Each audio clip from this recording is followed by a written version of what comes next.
He is going to be working with one of the largest animals in this habitat today to get her a little bit of lunch. So Robbie is holding a long stick right now with a purple triangle at the end of it.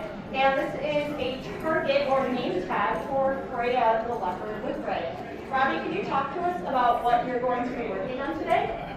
Yes, so the big giant blue panels on either side of me, those are actually the doors to our medical pool. We want our animals to be participants in their own medical care. We don't want it to be stressful, as I'm sure many of you might be apprehensive when it comes to going to the doctor. And I'm sure we're all familiar with how our pets definitely don't like going to the vet. We want to make sure that the animals aren't stressed whenever they need to get seen by our vets for checkups here at the aquarium. So what we're doing right here is actually training a behavior for Freya, our whiptail ray, to enter the med pool of her own volition. So we're keeping her open the whole time, and I'm feeding her right in front of it, so she has a lot of positive associations with this area of the habitat. Yeah, so this is one of many advantages of what we call target training, or working one-on-one with an animal, introducing either a feeding space or a name tag to the habitat so that they know right where to go to get that food and that positive reinforcement. And this is also a really good way to build trust with the biologist as well. So we're kind of multitasking, right? We're making sure that everybody is getting the type of food that they need, but also that we are able to provide the individual care that helps these animals thrive in this habitat. So a moment ago we did see Freya on the way to Robbie. She is a large stingray. She is probably about 13 feet from tip to tail.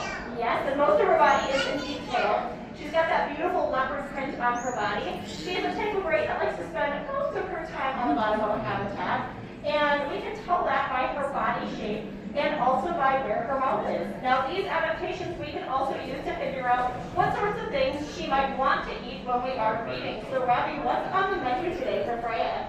Today on the menu is one of Freya's favorites, is shrimp. Yes, indeed, sharks, rays, and kind of tall fish are individuals who have their own personalities and can indeed have favorite foods and less favorite foods. I know a lot of people are surprised when they learn things like how our animals can be trained and often have their own personalities, but yes, even the schooling fish, despite the fact that they spend most of their time sticking together, have their own individual quirks and personality traits. It is true. Now, as we target train these animals, it's also an opportunity for the biologists to get to know what those quirks and personalities might be. These are also a really big piece of individual care when we are working with animals in our habitat. So we are going to hopefully see Freya visit Robbie at that med pool, and we'll see a little bit of what it looks like to work with her. But next to Robbie, I want to point out that another target has entered the water. And you'll notice that that looks really different from the long pole with the triangle at the bottom that Freya uses. It's actually a blue box, and you can see one of our biologists or aquarists is guiding an animal with a buoy or a target pole into that feeding space physically. And while she does like shrimp, it's definitely not her favorite food. Yeah, definitely. So that personality in action. As Robbie mentioned, he's keyed into something really important, which is the ability to move or ask these animals for behaviors, but the fact that they do indeed have choice and agency in the matter. We do multiple feeding and training sessions per day, so everybody gets a couple opportunities a day to get whatever it is that they need. Sometimes animals will eat everything in the morning, sometimes they'll save it throughout the day. So it all kind of depends on how they're feeling in each moment. A chance to see these majestic animals in action. In the meantime, I do want to pivot to some of those bony fish, the larger groups of fish that are a little bit smaller than some of the iconic animals we've been getting to know already.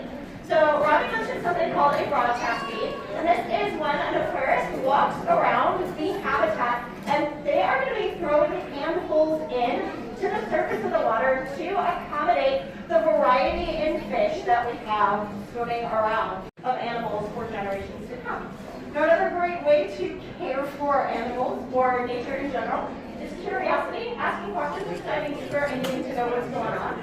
So at this time, with the tiny hub left, I wonder if there are any questions y'all might have today about things we observed, things we talked about, things we haven't observed yet. And if there are, go ahead and raise your hand and we can chat a little bit more. Yeah?